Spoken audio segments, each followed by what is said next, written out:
Governor, a couple more to get to here. I want to talk about the Democrats. You were, of course, the Democratic vice presidential nominee in 2024 because President Biden dropped out over concerns about his fitness for office. Vice President Harris, in her new book, said it was, quote, recklessness for former President Biden's allies to leave the decision about running for re-election up to him and his family. Do you agree with her? Was it recklessness?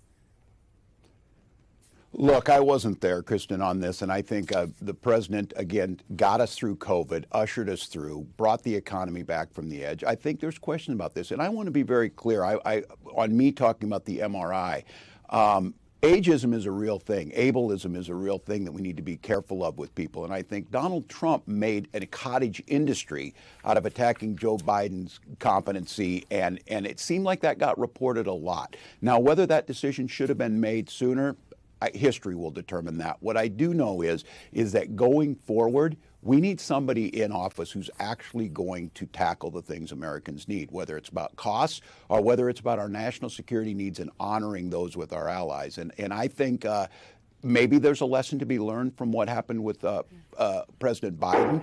If that's the case, it should certainly be applied right now to this president who is putting Americans at risk, is reckless, and is not doing what he's asked to do, make life better for the American people. All right, let me turn to the future. Former Vice President Kamala Harris has left the door open to potentially run for office again.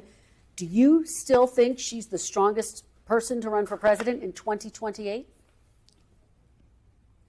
Well, I'm glad she's out there, and I'm glad a whole lot of other people are out there, because I think Donald Trump sucks up so much oxygen.